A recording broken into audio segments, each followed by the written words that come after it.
siempre molestan un poquitito, pero bueno. Bueno, mi nombre es Madalena Salamanca, soy psicoanalista. Esta es nuestra consulta. Manuel Menasa, psicólogo, psicoanalista, compañero. Hola, buenas tardes. Y bueno, estamos aquí para hablar sobre uno de los temas que más incidencia y perturbaciones provocan en las personas, ¿no? Supongo que el interés generalizado de todos ustedes tiene que ver precisamente pues con un padecimiento personal o bien con un padecimiento cercano de alguien, ¿no? Ya que la ansiedad precisamente es una patología que no siempre es una patología. Esto lo vamos a marcar desde el principio, ¿vale? La ansiedad es necesaria, es vital para cualquier desarrollo y para cualquier crecimiento humano. Todo lo que hacemos necesita la tolerancia de un grado de ansiedad, ¿vale? Porque si no, no nos moveríamos. Es vital.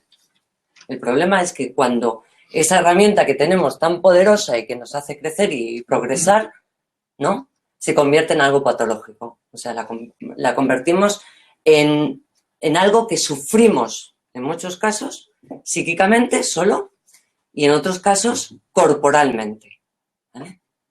Esa es la principal diferencia entre ansiedad y angustia, que ahora vamos a diferenciar más concretamente. De hecho, la ansiedad y la angustia es una señal de alarma del organismo, tanto a nivel orgánico como psíquico.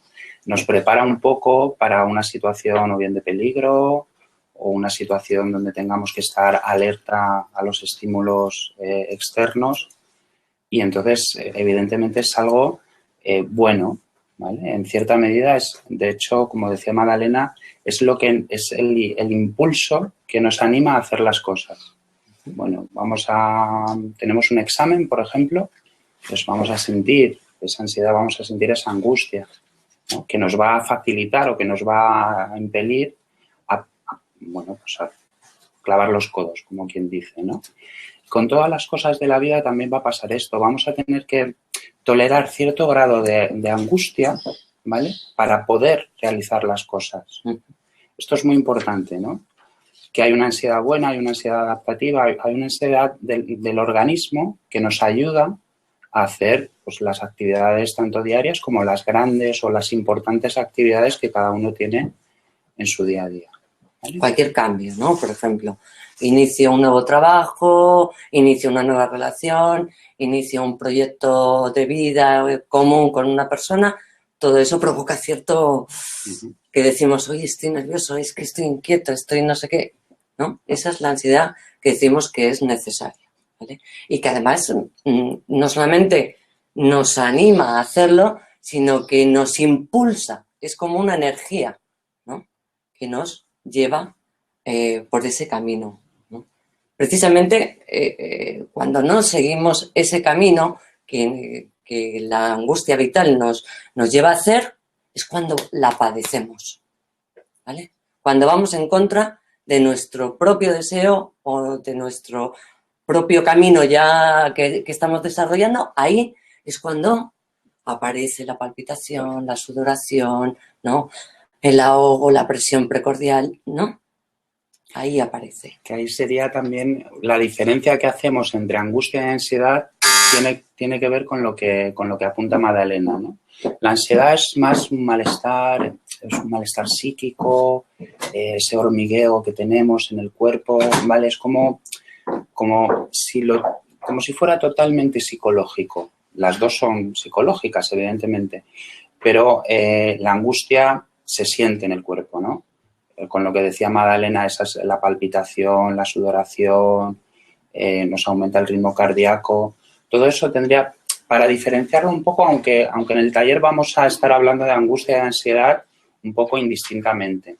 Pero para hacer una breve diferencia sería, la ansiedad es ese malestar que tengo, que no sé qué es, pero que está ahí. Hola, ¿qué tal? Buenas tardes. Y la angustia sería ya sentirlo en el cuerpo, ¿no? Eso que decía Magdalena, que es el toque de ansiedad, el toque de angustia nos anima a hacer actividades, ¿no? Pero una angustia mayor nos va a paralizar, la vamos a sentir en el cuerpo. Esa es un poco la diferencia entre ansiedad, entre comillas, buena y la ansiedad que sentimos en el cuerpo, ¿no? La angustia que sentimos en el cuerpo y que no nos permite realizar la actividad, que nos paraliza, ¿no? Algo que nos tiene que poner en movimiento, justamente nos pasa lo contrario, ¿no? Que nos quedamos paralizados frente a eso que tenemos que hacer, o, ¿vale? Frente a dar una charla sobre la ansiedad, por ejemplo, o frente a dar una clase, ¿vale? O estudiar un examen, o quedar con el chico o con la chica que nos gusta, o decirle a una persona querida algo que no nos gusta de esa persona, ¿vale? Es importante que marquemos que la ansiedad o la angustia, vamos a hablar de ansiedad o angustia indistintamente, porque las dos tienen un componente psíquico que es lo que queremos trabajar, ¿vale? Más allá de que una sea esa cuestión emocional solo y otra sea un padecimiento corporal, ¿no? Y respecto a esto, tenemos que decir que para quedarnos un poco tranquilos frente a la aparición de esa ansiedad, tenemos que decir que es algo que sentimos, es un sentimiento. No tiene que ver con ninguna realidad, no hay ningún peligro exterior que vaya a provocar en mí, ¿no? Todas las fantasías que se desencadenan cuando tengo un ataque de ansiedad. Normalmente, cuando padecemos ansiedad o angustia, nuestro temor principal van a ser dos: o que nos vamos a morir o que nos vamos a volver locos, ¿vale? Es como una sensación tan asfixiante, ¿no? Que la persona que lo va a padecer siente que se va a morir. En muchos casos, incluso, ¿no? Gente que padece angustia llega a relatar que cuando le da un ataque quiere salir a la calle para no estar solo por si le pasa algo que alguien le encuentre, ¿no? Por ejemplo, este taller vamos a intentar, ¿vale? Que si tenéis alguna pregunta o si queréis hacer alguna acotación, pues levantáis la mano o directamente habláis, que sea lo más interactivo que podamos hacer. O contar el caso de un amigo. O el típico a mi amigo le pasa, ¿no? También puede ser. Bueno, la primera pregunta para ir hablando un poco entre todos sería ¿cómo creéis o cuáles son las formas que identificamos de la ansiedad, de la angustia? ¿Qué se os ocurre? Ahí Madalena ha puesto uno que sería el conocido ataque de angustia, ¿no? El ataque de pánico, que sería un advenimiento repentino de la angustia, ¿no? Que no sé cómo es, pero lo sufro mucho, lo sufro tanto, nos decía que hasta llego a buscar a gente porque pienso que me voy a morir o que me voy a volver loco, ¿no? Es importante identificar esto para poder gestionarlo, ¿no? Porque si no, no le encuentro ninguna explicación, ¿no? Bueno, si ya estoy pensando esto, ya puedo elaborar de otra manera que estoy frente a un ataque de angustia, ¿no? ¿Se os ocurre algún ejemplo o algún amigo que le haya pasado algo con respecto a la ansiedad o la angustia? No sé si alguien quiere... El bloqueo. Entrar en bucle como usted. En bucle, solamente ves lo que te está pasando Exactamente. y todo eso, además, lo que hace es incrementar la sensación. Porque, ¿no? Impotencia. Exactamente. No soy capaz. No hay posibilidad, uno siente que se ahoga, que se va a caer, ¿no? Porque también va acompañada de vértigos, ¿no? Entonces, O es que te quedas paralizado y no sabes reaccionar. Y no puedes moverte a ningún lado, ¿no? Eso es lo que comentábamos antes, que por un lado está la angustia adaptativa que nos lleva al movimiento, pero en altas dosis lo que hace es que nos paraliza, ¿no? Nos deja totalmente. La mente y el cuerpo es una cosa que tiene que ver todo eso con el ataque de angustia que estábamos comentando antes, ¿no? Sí, seguro, lo sabemos. Claro, y a uno que le sucede en esa situación, ¿no? Cuando se queda bloqueado, cuando se queda, ¿no? Enseguida tiende, en primer lugar, a buscar una explicación o a querer huir de esa sensación, ¿no? ¿Cómo salgo de aquí? A pesar del bloqueo, que estoy paralizado, ¿no? Quiero buscar la manera de salir, de huir, ¿no? Es un sentimiento tan desagradable que uno quiere irse, ¿no? Quiere desaparecer de esa situación de la manera más rápida posible, que no siempre es posible, ¿no? A veces uno tiene que llegar hasta el hospital, ¿no? Porque en muchas ocasiones... De hecho, bueno, el 80% de las urgencias están llenas de de ataques de angustia, precisamente. En todas sus formas, ¿eh? Que hay muchas formas de angustia. Hay a veces que van con, ¿no?, con dolor en el pecho, ¿no? El paciente llega al hospital con un dolor muy fuerte en el pecho que se piensa que es un principio de infarto de miocardio, y hay muchos de los casos que es un ataque de angustia, un ataque de ansiedad, ¿vale? Con respecto a eso que decíamos de huir de ese ataque de angustia, hay otra forma de ansiedad que sería la fobia, ¿no? A partir de que empiezo a huir de ese, porque al final lo que más me da pavor es sentir esa angustia. Entonces voy evitando, como decía Madalena, voy huyendo. Pues si el día que me ha dado el ataque de ansiedad estaba en una discoteca, no voy a volver a una discoteca, ¿vale? Voy a relacionar... Creyendo que es la discoteca la que me ha causado el malestar. O el día que voy pasando por la calle y un perro ladra y ahí me da el ataque de angustia, voy a ir relacionando. Primero no voy a volver a pasar por esa calle, luego voy a dar la vuelta a toda la manzana, luego voy a dar la vuelta a 3 manzanas más lejos, ¿vale? Y de alguna manera es ahí donde se instala la fobia, que tiene muchísimo que ver con la ansiedad, ¿vale? Serían, bueno, para ir resumiendo estas dos formas de la ansiedad, que sería la fobia o el ataque de angustia, ¿no? Otra forma, digamos, de la ansiedad, de la angustia, sería un estado de excitación general, ¿vale? Es como esas personas que no pueden parar quietas, que están todo el rato con mucha actividad, que no tienen un segundo de tiempo libre para pararse frente a sí mismo, ¿no? Digamos. Entonces, llenan todo su tiempo, ¿no? Una aceleración excesiva, ¿no?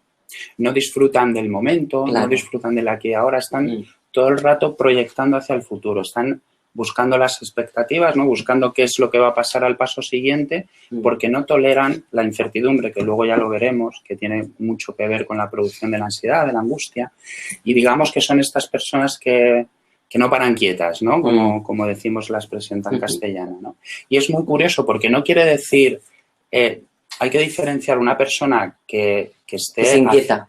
Que se inquieta, ¿no? Que va tiene inquietudes para todos los lados y que no termina la acción, ¿no? Lo importante, ¿no? El sujeto ansioso, digamos, o cuando estamos en un estado de ansiedad, es muy difícil terminar las acciones, ¿no? Vamos a estar con una cosa, con otra, como decía Madalena, que no es que digamos, qué bien trabaja este chico o esta chica, ¿no? Aquellas personas que son rápidas o que son eficientes en su trabajo, hay que diferenciarlas de la persona que está angustiada y que esa angustia le lleva como una hojita por el viento, ¿no? De un lado para otro, sin acabar las cosas, ¿no? Claro, gente que empieza un curso, hace otro, ¿no? Y nunca lo termina, ¿no? Empieza una relación, empieza otra, pero nunca se siente en la relación. Siempre está pensando en la siguiente persona, en el siguiente trabajo, en lo que vais a hacer luego, ¿no? Estamos aquí pensando, luego tengo que ir a no sé qué, ¿no? Cuando nos veamos en esa situación tenemos que, otra vez, volver a reflexionar, ¿no? Volver a pensar, bueno, tengo que disfrutar del momento, ¿no? Porque si no me voy perdiendo los momentos de la vida, tanto niños como importantes, me los voy perdiendo pensando en el paso siguiente, ¿no? Es como una anticipación, ¿no? Es una anticipación totalmente, claro. Me pierdo siempre esperando el siguiente momento, me quedo sin vida, ¿no? Vivo de esa manera, no es que me quede sin vida. Vivo de esa manera, sin disfrutar. Sin disfrutar, con cierta cuota de sufrimiento, ¿no? Digo, es una vida, pero que la podemos reflexionar para poder cambiarla, porque tampoco, claro. Bueno, se sufre, ¿no? Digamos que es como una costumbre, una manera de vivir, una manera de gozar las cosas, ¿no? Los seres humanos siempre tenemos una tendencia, ¿no?, de gozar de la misma manera, ¿no? Entonces, la propuesta es intentar abrir esas tendencias y procurarnos más goces, no solo uno, ¿no? No siempre de la misma forma, no siempre con el mismo chico, no siempre con la misma clase, no, con muchas cosas. Hay que sumar en la vida, hay que sumar, porque si no al final nos quedamos muy limitados, ¿no? Y luego, que estaba pensando que otra de las formas fundamentales de la angustia es la espera angustiosa. Bueno, es una sensación horrible, ¿no? Porque son personas, el pesimismo es uno de los rasgos principales, ¿no? Las personas pesimistas son personas angustiadas, ¿vale? Siempre esperan una mala noticia. Siempre que llega tarde la pareja, piensan que les ha pasado algo. Siempre que, ¿no? Reciben una llamada de deshora, creen que les van a dar una mala noticia. O es la madre esperando a que llegue el hijo o la hija por la noche, ¿no? Que no duerme, que está todo el rato fantaseando con ¿Qué que le van a pasar? algo malo va a ocurrir, Claro. ¿vale? Cuando nos veamos en esas situaciones también volvemos a interpretarnos de alguna manera y estoy en un estado angustioso, ¿no? Y lo importante es que la vida se vive de otra manera, ¿vale? Si no estoy esperando, ¿no?, a que pase algo malo constantemente, pues evidentemente disfruto de la vida de una manera mucho más saludable, ¿no? No sé si se os ocurre algún ejemplo sobre esto, os ha pasado alguna vez, seguramente. Y luego lo importante también es eso que marcaba Madalena, que el pesimista, ¿no?, el pesimismo tiene muchísima relación con la angustia, ¿vale? Cuando decimos, no, yo es que soy pesimista, bueno, pues tenemos que escudriñar un poquito más porque vamos a ver que detrás está la ansiedad, ¿vale? Está la angustia. Tolerar la incertidumbre. Entonces, no sabemos qué nos va a pasar dentro de 10 minutos. Bueno, dentro de un minuto, dentro de un segundo. Entonces, cuando no tolero eso, le quiero dar una forma imaginaria. Y esa forma imaginaria es lo que desencadena todo. Es importantísimo, es una clave, vamos, yo creo que la mayor clave que podemos llevarnos hoy. Tenemos que tolerar la incertidumbre. Tendemos a que todo esté cerrado en nuestra vida. Tendemos a imaginarnos con la misma persona toda la vida. Ojo, puede ser que pase, pero es un trabajo diario, ¿no? A la planta hay que regarla todos los días, ¿no? Al amor hay que trabajarlo todos los días para que podamos tener 80, 90 años y estar con la misma persona. Pero si tengo 20 años y estoy ya pensando que voy a estar toda la vida con esa persona, es para apaciguar esa incertidumbre, es para apaciguar cierta ansiedad, cierta angustia vital que necesitamos para no quedarnos petrificados, ¿no? Para no quedarnos iguales a nosotros mismos, que esa es otra cuestión, ¿no? Hacemos las cosas siempre igual, como decía Magdalena, siempre tenemos como la misma manera de gozar de las cosas para no sentir esa incertidumbre, pero justamente esa incertidumbre es la que nos va a hacer un montón de cosas, la que nos va a convertir en mejores personas, más felices, ¿vale? Entonces, lo de la incertidumbre es como que tenemos que salir del taller pensando que la incertidumbre es buena y que cierta cuota de incertidumbre en nuestra vida nos va a hacer, por ejemplo, amar mejor a la persona que tenemos a nuestro lado. Porque si es incierto el futuro, pues voy a tener que trabajar para que ese futuro sea como uno quiere, como uno desea, como uno espera, ¿no? Claro, además no veo a la persona con la que convivo de la misma manera que como si fue esta mañana. Tolero, ¿cómo vendrá hoy? No sé, ya veremos. Espera que venga, ¿no? Hoy va a venir enfadado porque esta mañana hemos discutido. Pues a lo mejor no. A lo mejor le pasaron 4 cosas durante la mañana que le hicieron quitar el enfado. Pero yo ya me predispongo mal. Entonces genero esa situación. El tipo venía tranquilo y de repente le digo, no, es que estás enfadado. Que no estoy enfadado. Ya se lió.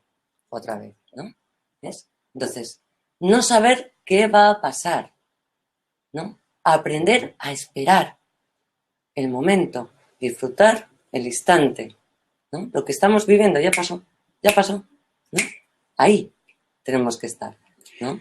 Porque si no nos perdemos las relaciones, el trabajo, la vida, la novedad, lo nuevo, las ¿no? conferencias. Nos perdemos todo. Es muy importante también esa cuestión de ¿qué hago con la ansiedad? ¿Qué hago con mi angustia? Eso que decía Magdalena, es muy importante saber esperar. Las cosas van a llegar. Si uno trabaja para que lleguen, van a llegar.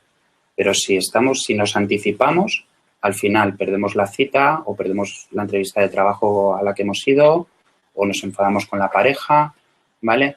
Entonces, el momento de esperar es muy importante, ¿no? También hay que disfrutar de la espera. Hay que disfrutar de esa incertidumbre. Inclusive en esos ataques de angustia que estamos hablando al principio, ¿no? Vemos cómo se van derivando, se van desplazando, digamos, ese sentimiento de angustia a otras cosas.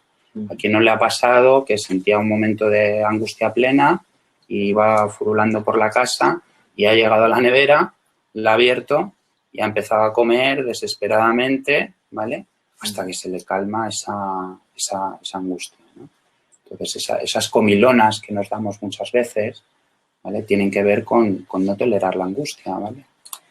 Espera con trabajo. No es esperar sin hacer nada, ¿no? Hay que esperar que se produzcan las cosas con trabajo, ¿no? Ah, no, yo es que espero que dentro de 3 años voy a ser médico.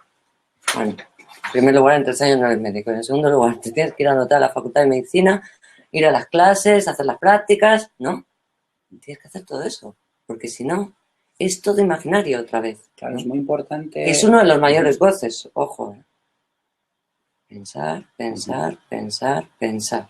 Uno disfruta mucho con Claro, uno mismo, ¿no? es Pensando. un goce muy íntimo, además. Yo solo me las arreglo solito, ¿no?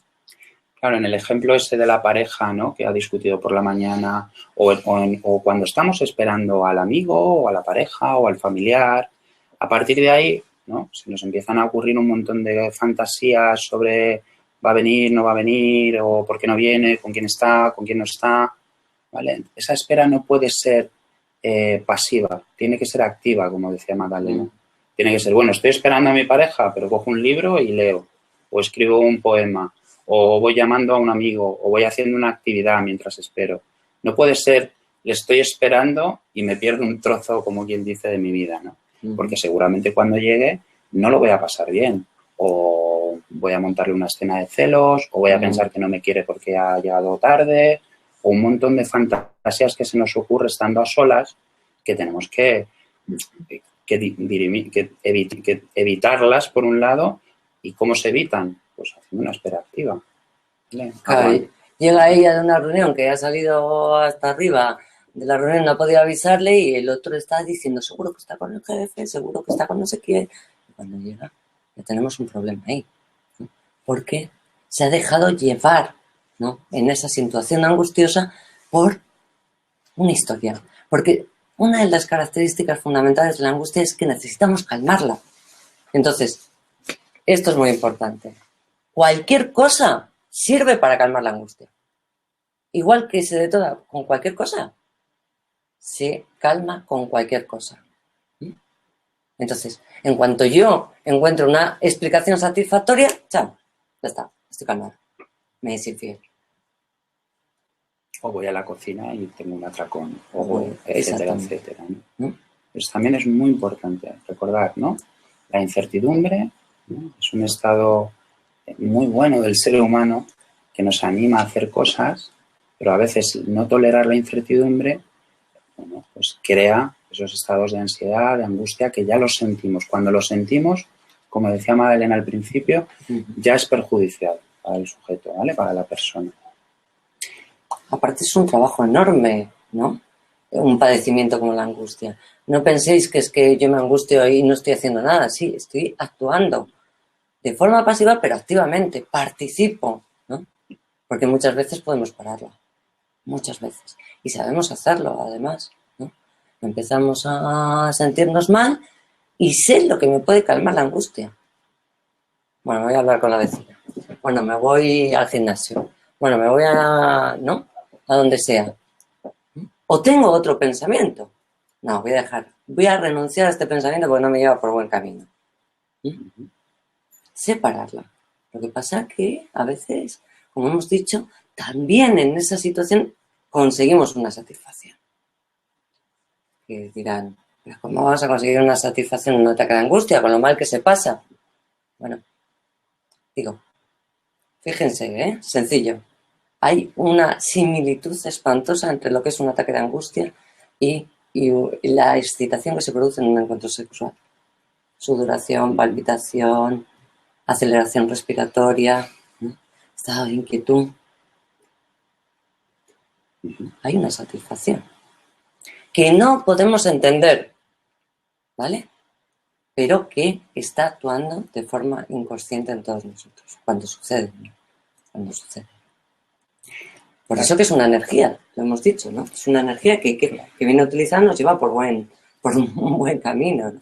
Claro, es donde pongo, ¿no? Esa energía también, como decía Magdalena, y sobre todo la capacidad de sustituir, ¿no? Que sería otra de las claves que tiene el ser humano. Entonces, si ya decimos que uno se engancha a los goces, sean perjudiciales o sean saludables, ese ir a la nevera, al atracón, o esa conducta que hago que es insalubre para mí, para calmar esa ansiedad, ¿no? Pues cualquiera podemos poner en la comida, pero lo podemos poner en la toma de sustancias nocivas, ¿no? Sean drogas o cualquier otra cosa que nos afecte al cuerpo. Tenemos que poder pensar o incluir esa capacidad que tiene el ser humano de sustituir, ¿vale? De poder sustituir, ¿vale?, esas cosas que me hacen mal por otras, que también me va a calmar la ansiedad. Es como dice Magdalena, es que un viaje a Roma me puede calmar la ansiedad. Una conversación con la amiga, con la vecina, puede calmar la ansiedad.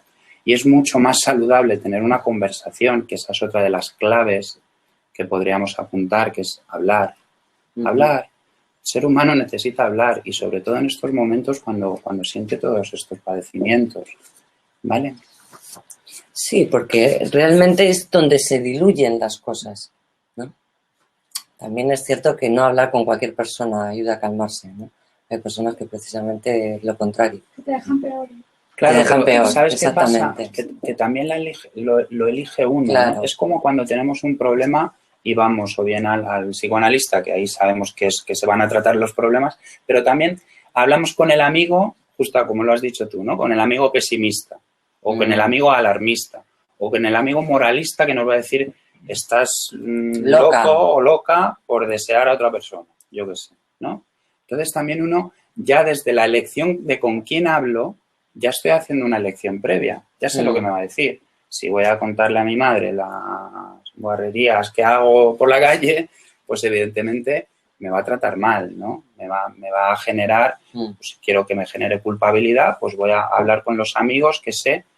Esto es de manera inconsciente, ¿no? Pero nos podemos ir dando cuenta que sé de alguna manera que van a criticar esa acción, que no van a ser tan tolerantes o que no van a ser tan amigables y para decir, bueno, a ver, cuéntame, bueno, no pasa nada, a todo el mundo le ha pasado, ¿vale? Claro, porque la angustia también es producto de un conflicto interior, ¿no? Digamos que todos tenemos deseos que desconocemos, ¿vale?, pero que actúan constantemente en nosotros, y luego está en nuestra moral, nuestra ideología, nuestro juicio, y eso hace que esos deseos entren en conflicto, ¿no?, con esa moral o con esa ideología, o con, ¿no? Entonces, ese conflicto es desencadenante de angustia. En muchísimos casos. Porque hemos dicho, cuando no es desencadenante de otra patología peor. Que habíamos dicho al principio de alguna manera que la angustia buena, entre comillas, es esa que nos pone en alarma frente a las situaciones exteriores. Que si viene el león, ¿vale?, podemos huir, podemos estar alerta para esquivarlo, ¿vale? Pero ¿qué pasa, como dice Magdalena, cuando esa angustia procede del interior, ¿no? Cuando procede de esos pensamientos, de esos deseos, por mucho que corramos, no vamos a poder escaparnos de nosotros mismos, ¿no? Entonces, es verdad, hay situaciones muy conflictivas para el sujeto que generan angustia, porque choca, por un lado, aquellos deseos o aquellos pensamientos, aunque ni siquiera lo vayamos a hacer. Pero bueno, estamos en pareja y un día vamos a comer con la compañera de trabajo y nos atrae, nos gusta, la deseamos por un instante, ¿vale? Bueno, pues eso va a generar, ¿vale?, si somos muy moralistas, va a generar en nosotros cierta angustia, ¿vale? Si lo tomamos como, bueno, es normal, soy humano, es normal que desee otras cosas, que piense en otras personas, ya está, no pasa nada. Entonces, cada vez que mis deseos o mis pensamientos chocan con mi moral o con cómo se deben hacer las cosas o con ese amigo del que justo he hablado con él y me ha dicho que estoy totalmente equivocado, bueno, pues van a ser también momentos donde se genere angustia en el sujeto. Es como también pensar, otra clave sería, de alguna manera, pensar que no nos podemos pensar tan buenos, ¿vale? Que cuanto más bueno nos pensamos, más angustia vamos a padecer. O más angustia vamos a padecer, o menos cosas en la vida vamos a realizar. Hemos dicho que todo acto, casi todo acto del sujeto, sobre todo de crecimiento, va a generar angustia. ¿Vale? Freud lo llega a decir, ¿no? Si no quisiéramos ser tan buenos, seríamos mejores.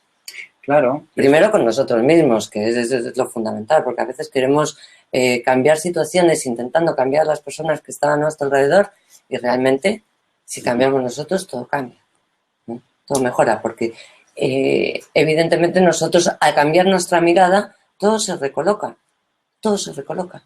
El que era malo no es tan malo. Bueno, ¿cuántas veces no surgen relaciones de odios profundos? ¿No? O al contrario, amores que de repente entran en un odio que es insoportable, ¿no? O eso que jamás pensé que iba a hacer, voy y lo hago. Me encuentro haciéndolo. Entonces, el ser humano es complejo y contradictorio. Entonces, esa ambivalencia, tenemos que tolerar la ambivalencia, ¿no? Amo y odio a la misma persona un instante después. No pasa nada. Lo que pasa Porque no es que se instale, es que amo y odio. que si Te quiero, escucho... pero mañana, según lo que hagas también, según cómo yo me siente. Por eso que es un juego todo el tiempo, ¿no? Es todo el tiempo, hay que trabajar. No podemos bajar la guardia en ningún momento. En todo, en el amor, en las relaciones y con uno mismo tampoco. Uno mismo no se puede. En esa contradicción del ser humano, ¿no? En esa cuestión que apuntaba Magdalena, que somos muy complejos los seres humanos, está también aquella parte de nosotros que nos va a juzgar y que nos va a juzgar como el peor juez, ¿vale? Ningún amigo o ninguna persona nos va a juzgar tan férreamente como nosotros mismos. Entonces también en esta cuestión de gestionar la ansiedad tenemos que dejarnos un poco hacer las cosas a pesar de esa voz que vamos a tener todo el día diciendo no hagas esto, no hagas lo otro, esto está mal, esto hazlo así como siempre lo has hecho, ¿vale? Porque también hay una manera de relacionarse con la ansiedad que tiene que ver como si fuera un efecto secundario de la ansiedad. ¿Para qué siento ansiedad? Para no hacer nada. ¿Vale? Al final, esa ansiedad lo que me va a producir es la justificación para no dar el paso hacia adelante, ¿vale? Y eso también tenemos que tener presente, que no nos tenemos que escuchar tanto como no nos escuchamos, ¿no? Que tenemos que ir hacia adelante y vamos a ver qué producimos en la realidad antes de juzgarnos y evidentemente, como decía, no escucharnos tanto, no escuchar a esa voz que nos va a poner esos límites frente a esas contradicciones que son humanas, que van a estar. La única manera de que no estemos en contradicción es paralizándonos, no viviendo, no haciendo nada, porque en cuanto nos movemos, en cuanto nos relacionamos socialmente, en cuanto queremos convivir con la pareja de una manera saludable, va a aparecer esas contradicciones. Claro, hay que no tolerar la incertidumbre y tolerar cierta cuota de displacer, porque ya el encuentro con cualquier otro nos provoca un pequeño displacer, ¿no? Ya viene a recordarme que soy un ser humano, que no soy inmortal, que en algún momento me voy a morir. Seguro que os ha pasado alguna vez, ¿no? Esa sensación frente a voy a cometer un acto, cualquier cosa, desde un examen a cualquier cosa que nos guste. Voy a sentir ese displacer. Voy a tener que ir haciendo las cosas a pesar de ese displacer, a pesar de esa angustia, ¿no? Y evidentemente cuando lo conseguimos, cuando llegamos a la cima, cuando aprobamos el examen, bueno, pues ahí es cuando nos vienen todos los réditos, sentimientos positivos, de somos geniales, lo hemos conseguido. Pero claro, si no nos hemos aguantado esa cuota de angustia, esa cuota de displacer, nunca vamos a llegar, ¿no? Claro, porque el placer te lleva a estar quietito, a quedarte en casa y decir, no, hoy no voy al cine, no, hoy no, llego tarde al trabajo, tampoco pasa nada. Hoy, nada, no como, no me apetece. Entras en esa dinámica y al final terminas recluyéndote o instalando, como hemos dicho, una fobia que directamente te limita a salir a la calle porque sientes miedo a estar en espacios abiertos, a estar rodeado de gente, ¿no? Ven que no es casual. Por ejemplo, en la agorafobia. Nada es casual. Cualquier síntoma, cualquiera, habla de nosotros mismos. Entonces, hay que ver qué dice, Ujú. ¿no? Y para ver qué dice, evidentemente uno mismo, con uno mismo no consigue nada, ¿no? Porque no lo puede entender. Nos pasamos el día preguntando, ¿pero por qué me pasa esto? ¿Pero por qué empecé con esta situación? ¿Pero por qué caí en esta relación? Pero, ¿no? Situaciones. Ah, pero es que, ¿por qué empecé a fumar? ¿Pero por qué cómo? ¿No? Para saciar lo que no se puede saciar. La angustia no se puede saciar porque es vital, necesaria. Es cuando la quiero saciar que estalla. Pues no se puede. Y ese es el motor. Precisamente ese es el motor. ¿No? No debemos calmarla nunca. Tiene que estar viva todo el tiempo.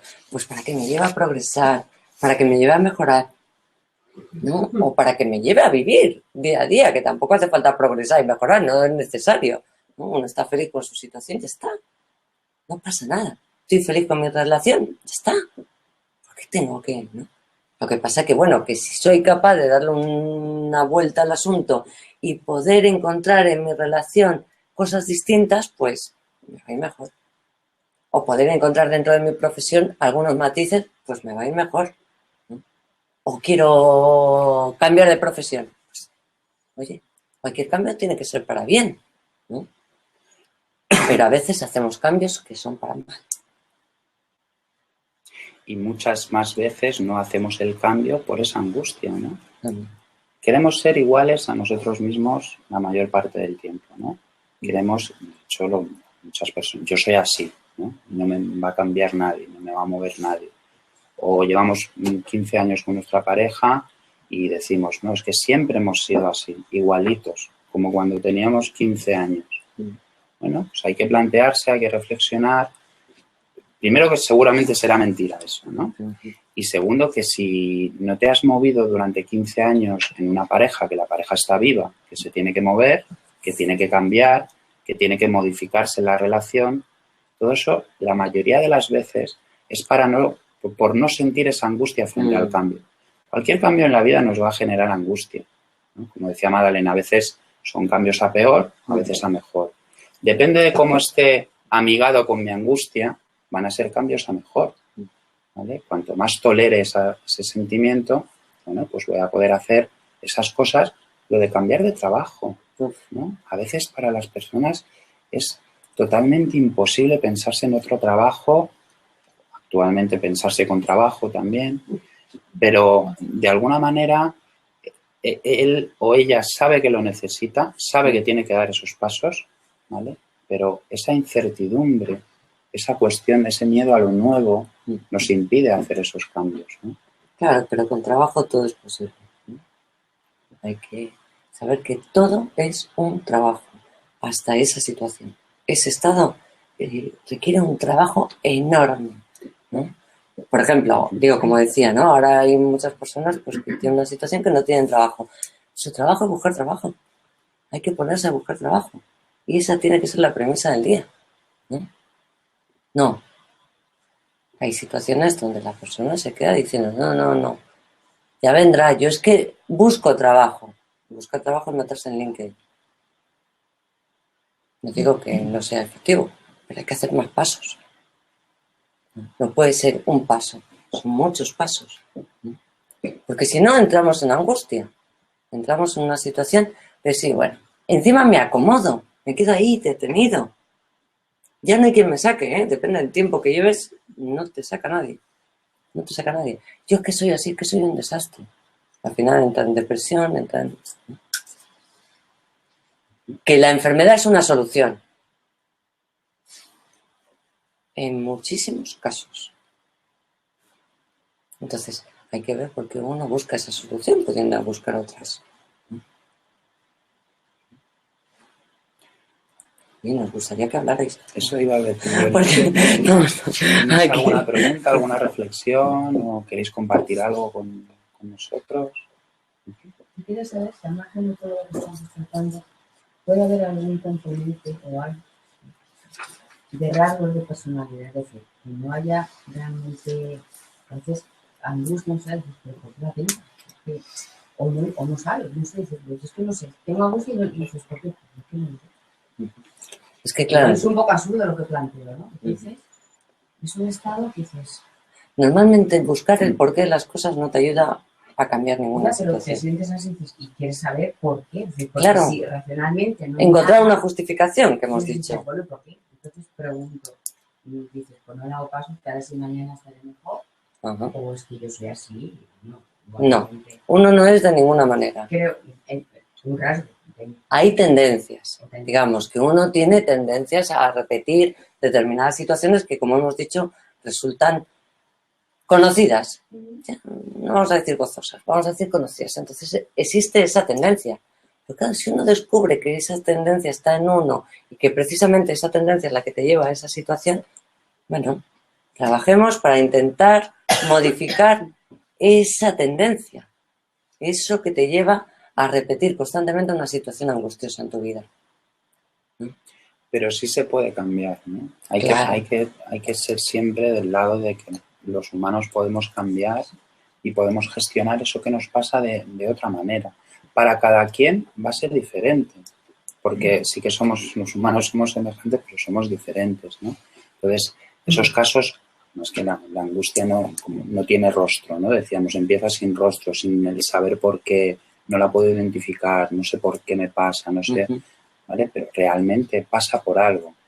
Hay que descubrir. Cada caso hay que analizar, bueno, pues, digamos, Hablando con un profesional se llega a trabajar y a poder descubrir cuál es lo que generó, o no tanto lo que generó, ¿no? Sino otras vías para salir de ahí, porque es que tenemos esa tendencia a querer encontrar el porqué, el origen, cuando el origen está en el futuro. eso que Depende de lo que hagas. Sí. A mí es que me lo han dicho, entonces que el hecho de que cada uno de nuestra manera de tocar y hemos sido educados de una cierta manera, a lo mejor esa angustia en algún momento de nuestras vidas también viene generada porque tenemos unas creencias, unas vivencias que hacen que el factor que nos da angustia, pues que nos dé angustia. O sea, pues a lo mejor a otra persona eso no le da angustia, pero como nos han educado y muchas veces no nos acordamos, porque nos han enseñado... Es inconsciente. Exactamente. Entonces, creo que a lo mejor, bueno, lo que decía ella, ¿no? Que a lo mejor no eres consciente de por qué tienes esa angustia, pero viene de mucho más atrás. Que a lo mejor a alguno pues eso le puede venir bien. Y decir, bueno, es por esto, vale, pues ya lo sé y sigo para adelante y miro a un futuro y... Pero tampoco puede ser eso, ¿no? Bueno, también es esa tendencia a querer mantenerte en esa situación familiar y conocida. No, pero no me refiero a mantenerte en una situación familiar y conocida y tal, sino decir, bueno, a mí personalmente me ha pasado, es decir, yo tuve una sensación de angustia muy grande por un hecho concreto en mi vida y bueno, pues hablando con distinta gente y tal, me dijeron que, bueno, que muchas de las cosas que pasaban, porque el motivo fundamental era uno, pero había varios factores pequeños. Fue el desencadenante. Claro, pero los varios factores pequeños también es cómo tú vives esa experiencia y tus creencias. Si todo eso lo puedes cambiar poco a poco, también, claro, tienes que entender un poco de por qué, cómo eres tú, porque cada persona es un mundo. Entonces, te vuelvo a repetir, de hecho, yo tengo una amiga que pareció lo mismo conmigo en las mismas circunstancias, por decirlo así, y ella lo vive de una manera y yo lo vivo completamente de otra. Claro. Y nos ponemos para el futuro, pero de distinta forma. Claro que los acontecimientos en sí no tienen por qué provocar ninguna situación, ni angustiosa ni traumática, es lo que hemos dicho, no es por el centro comercial, no es por el perro, no es por tal, es por cómo vivo yo esa situación, por cómo me relaciono, por cómo, ¿no? Por esa ideología, claro, por esa forma de pensar. La forma de verlo, la forma de claro, exactamente. Y poder, que nos cueste, yo... Claro. Pero lo que quiero despejar de esa situación que tú planteas es que la responsabilidad está en otros. No, yo tengo muy claro, creo que cada uno tiene su responsabilidad. Exactamente. Uno está implicado, no hay que buscar responsables. No, es que si te pasas, yo soy de la manera de pensar y tengo muy claro que si tú estás todo el día buscando responsables porque tú eres una mierda, entonces es que no vas a hacer nada por ti mismo. O sea, yo creo que lo principal es uno mirar por sí mismo y decir, bueno, me ha pasado esto. Somos seres humanos. Yo tengo una amiga mía que le encanta decir que tiene unas ganas de irse a la colina ella sola y se lo digo muchas veces. Digo, bueno, pues si tú quieres irte persona, pero vivimos en una comunidad, estamos todos juntos. Entonces, pues es verdad que habrá gente que te hagan daño, que te hagan vivir experiencias maravillosas y otras que no. Pero lo que quiero decir es que cada uno somos responsables de nuestros actos. Yo siempre digo, no sé, aquí a lo mejor algunos se me tiran la cabeza, pero yo soy una persona que he vivido, me han engañado, ¿vale? Y cuando digo que yo no lo haría, yo no lo hice, yo no engañé a esta persona, a mi pareja, y no haré más eso, sino que no le culpo, porque la verdad que la relación va fatal, pero miro para adelante, miro para mí, no estoy todo el día diciendo, mira, qué mal, mira lo que me ha pasado. En su momento lo odié y lo hice, pero lo que trato de explicar y de decir, porque muchas veces cuando yo lo cuento, a veces no se entiende, ¿no? El hecho de decir, mira tú lo que puedes hacer por ti, egoístamente, para que nos entendamos, mira por ti y no mires alrededor, no sé cómo explicarlo. Claro, porque es que si no, no hay salida. Y además es una forma también de ayudar a los que tienes alrededor. Sí, pero es que además si tú haces responsable a los otros o no te implicas o no sé qué, no hay salida, ¿no? Si él es causante de mi mal, tiene que cambiar él para que a mí se me pase mi mal. No. Yo cambio. Entonces mi mal desaparece. Y a lo mejor lo que hago es alejarme de él. ¿No? No de ti, ¿eh? No Que te pilla quita que he dicho. ¿No? Pero en las catástrofes se ve muy bien, ¿no? Claro. Hay una catástrofe social, hay un terremoto, y hay gente que a los 2 minutos de la catástrofe se pone a ayudar al otro. O a construir la casa. O a construir su casa, o construir, ¿no?, el entramado social. Y hay gente que se deprime durante mucho tiempo. Hasta que se suicida. Entonces hay que pensar que somos no solo responsables de lo que nos pasa, sino responsables de ese cambio y de afrontar las cosas de una manera u otra, ¿no? No tenemos tanta posibilidad de elección en ese sentido, ¿no? Y otra cosa muy interesante que has marcado es esa cuestión de la ideología familiar. Sí. Evidentemente, la ideología que hay detrás de mí, que me la han transmitido mis padres, que me la ha transmitido mi familia, está ahí marcando pautas muy concretas de cómo hacer las cosas y de cómo sentir las cosas. Cuando se produce una infidelidad en la pareja, pues cómo me lo tomo tiene mucho que ver con la ideología familiar. Cuando reacciono con ciertas cosas de la vida, con ansiedad, con angustia, tiene mucho que ver con cierta ideología familiar. Evidentemente, una madre súper protectora, pues a los hijos le va a marcar muchísimos peligros. Mucho más peligros que quizá no tengan que ver con la realidad, que son fantasmáticos. Pero claro, para salirme de eso, tengo que hacer un trabajo psicoanalítico, psicoterapéutico, o tengo que estar bien en la vida para darme cuenta que me tengo que separar de ciertos lazos familiares que siempre me van a impedir hacer las cosas de manera diferente, que voy a ir repitiendo de alguna manera. Bueno, pues es que éramos muy chiquititos, ¿no?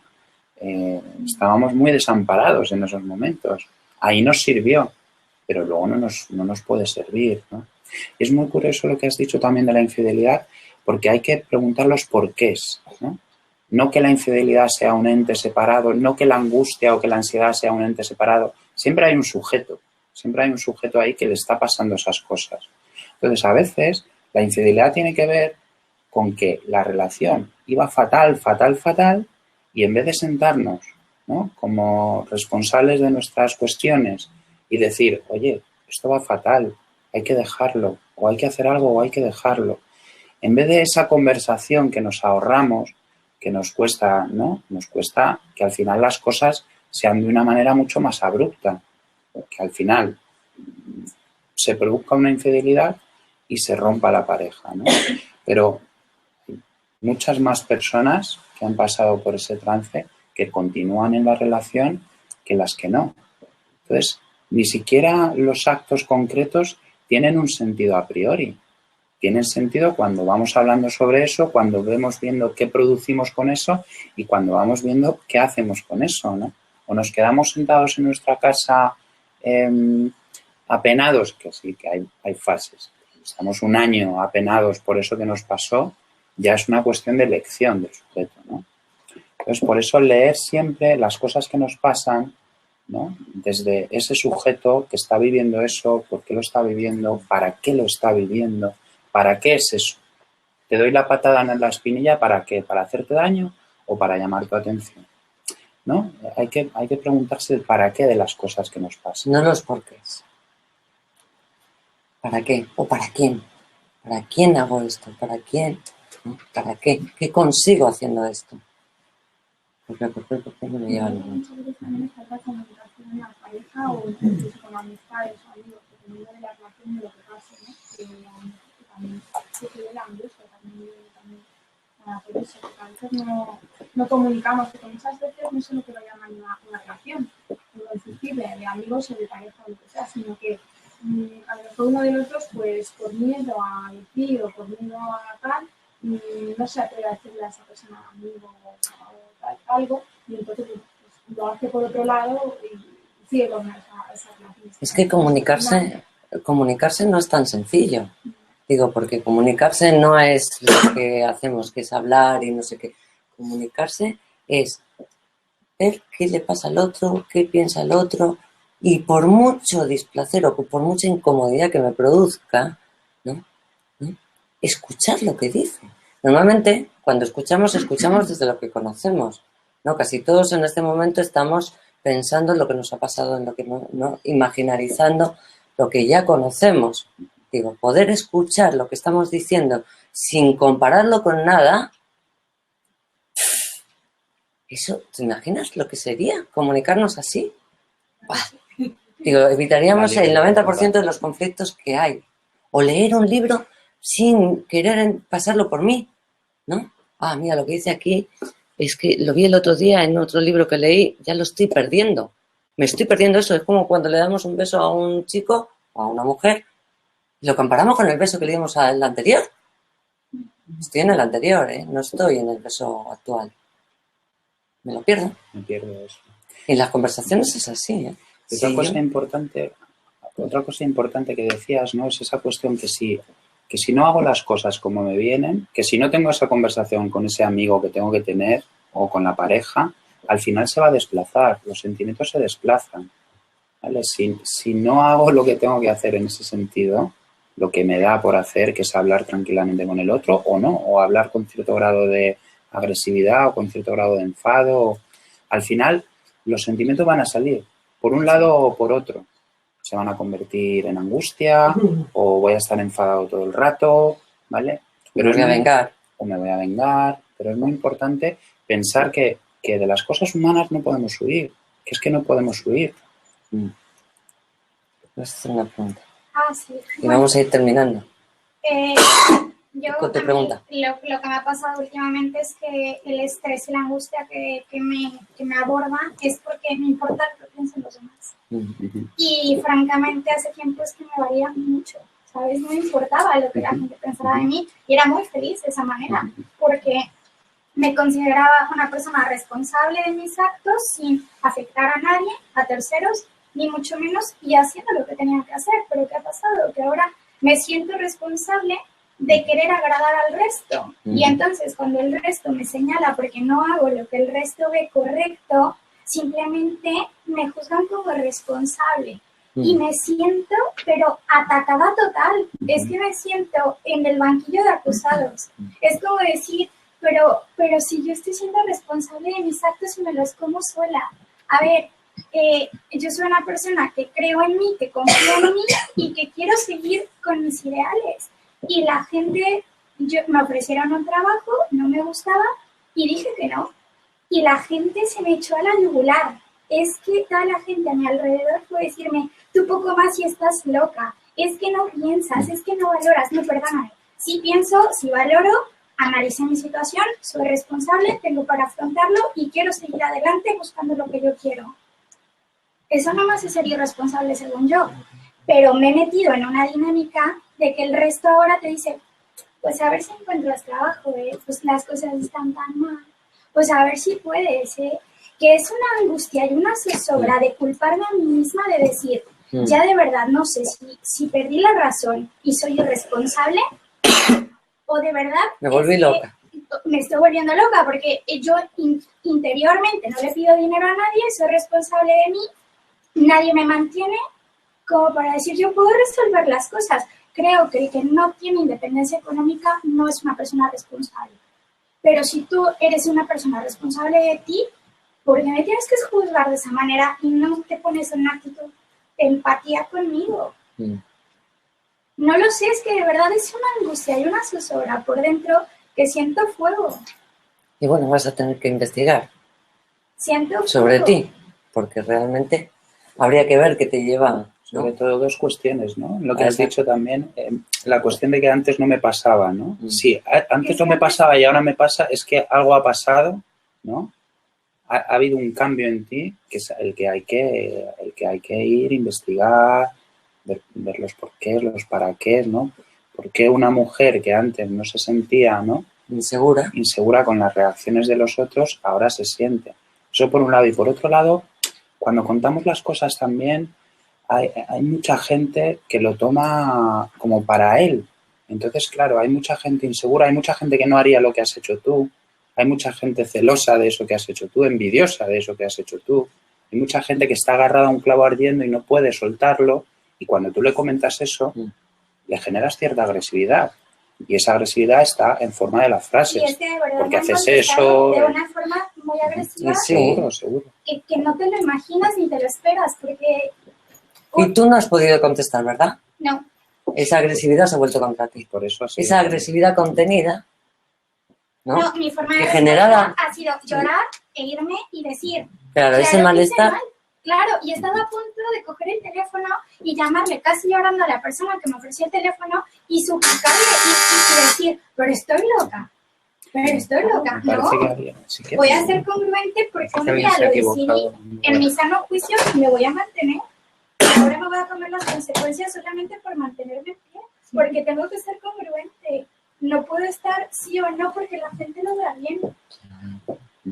Pero es una guerra. Pero también esa diaria. gente, Daniela, eras, ¿no? Sí. También esa gente, Daniela, es uno mismo. Porque si no, ¿por qué? Si tú no te estuvieras un poco cuestionando a ti misma, ¿por qué te va a importar lo que piensa la gente? Pero tú has llegado a un lugar donde ya te cuestionas. Sí, pero es muy Por eso te inevitable ataca. en las situaciones agarrarse al miedo. Es decir, que la angustia o la ansiedad es con miedo, en realidad, un poco. Miedo No a siempre, algo, no siempre. miedo- pero si, por ejemplo, ella Es por desconocimiento. en un momento de cambio, que va a buscar un trabajo y ella puede tener sus dudas, que son humanas, si la gente justo le mete el dedo en la llaga de Sí. miedos que ella ya tiene, pues obviamente es humana y a mí me parece súper normal lo que pasa, ¿no? Me ha pasado ya. Dice, por fin, alguien que me entiende. Es que Pues hasta habré sido el bicho raro. Pero entonces es Bueno, que somos nosotros, o sea, cuando nos hacen lo que le pasa a la amiga, es que somos uno mismo. O sea, porque a mí me pasa un poco también. Con Uno la mismo culpabilidad. Es decir, que a veces me siento culpable cuando, por ejemplo, me enfado con los demás o tal. Eso que es que tenemos que mirar a uno mismo como... bueno, consigues más mirándote a ti misma que ¿Sabes? mirando... ¿Sabes qué pasa también? Que normalmente la gente que está alrededor y sobre todo con la que tenemos algún lazo afectivo, tienen la función de espejo para nosotros. Entonces, bueno, esa cuestión que comentaba Daniela y Sara, que claro, si estoy en contradicción ya previamente, me va a contrariar lo que me pase en la realidad. Pero no tanto por la realidad, no tanto por el amigo que me ha dicho estás loca o estás loco por dejar ese trabajo, sino porque realmente las personas son un espejo que nos tiran todo lo bueno que tenemos nosotros y lo malo que tenemos nosotros. Entonces, a lo mejor la forma de explicarlo, de decirlo, yo que sé, por ejemplo, si a lo mejor lo hubiera explicado, en plan de, entiendo que es un buen trabajo y que ahora es un suponer, y que ahora a lo mejor dejar un trabajo... Es que eso no lo va a entender cualquier persona. Es que la cuestión es, si vieres qué barato es un psicoanalista, digo, porque claro, uno va y le cuenta al psicoanalista todo y no se mete. Pero tú vas, le cuentas tu vida a tus amigos, a tu familia, no sé qué, todo el mundo te va a opinar, te va a juzgar. Entonces, claro, es que, y aparte uno sabe dónde ir, ¿eh? Porque vas, a veces nos sorprende las reacciones de los amigos, que vas y le dices, mira qué guay, que me ha pasado esto. Pero ¿cómo que qué guay? ¿Tú estás loca? ¿no? Bueno, eso que comentábamos, ¿no? Que uno está triste y va a hablar justo o con el que le anima o con el que no le anima. Y eso también lo elegimos previamente, inconscientemente, pero lo elegimos. Entonces, en esas situaciones, seguramente alguno de tus amigos o alguno de tus compañeros o compañeras te hubiera dado la palmada y hubiera dicho, joder, yo lo quería hacer desde hace mucho tiempo y no he podido hacerlo, por ejemplo. Ole. ¿No? Pues Pero yo- también estamos en un momento contradictorio y vamos a elegir esas frases o esos amigos que nos pongan la interrogación afuera, pero está en nosotros. Es que es un espejo, ¿eh? El otro es un espejo. Pues, Hasta para ti es llamativo haber renunciado a ese trabajo. Más allá de que hayas decidido renunciar, ¿no? Viendo lo que en el entorno, lo que hay, las dificultades, ¿no? He renunciado a un trabajo. ¡Ah! Castigo, ahora no vamos a encontrar. Ahora te voy a hacer sentir mal. ¿Sabes qué ha pasado? Que la actitud, yo Cambió tu actitud. lo dejé muy convencida y estaba muy tranquila. Ahora ya no. Pero ha pasado el tiempo y yo estoy en mi búsqueda activa todos los días, estoy empleada en buscar trabajo y estoy muy tranquila y consciente de lo que tengo que hacer. Pero la gente que está a mi alrededor ha sido como la niña que te dicen, tienes que comer, no tengo hambre, tienes que comer, no tengo hambre. Y después vas y le dices, ¿me vas a comer? No, pues ahora no comes. ¿Me entiendes?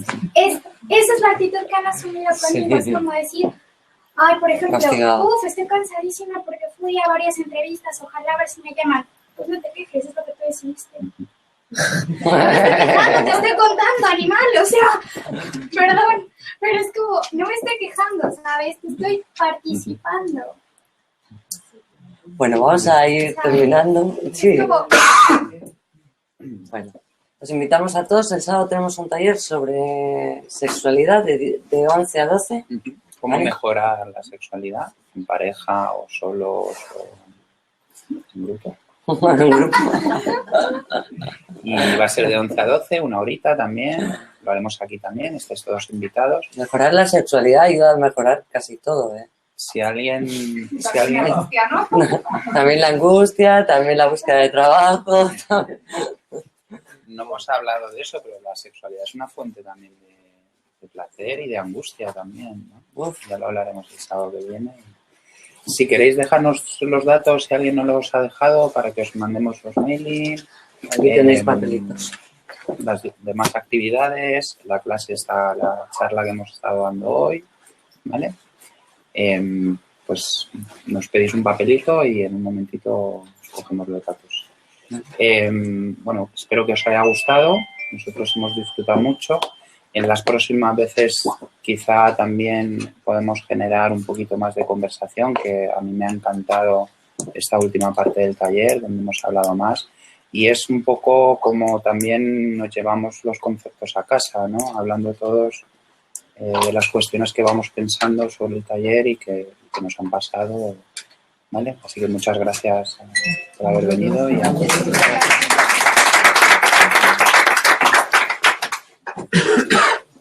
Te he visto en la tele. ¿Ah, sí?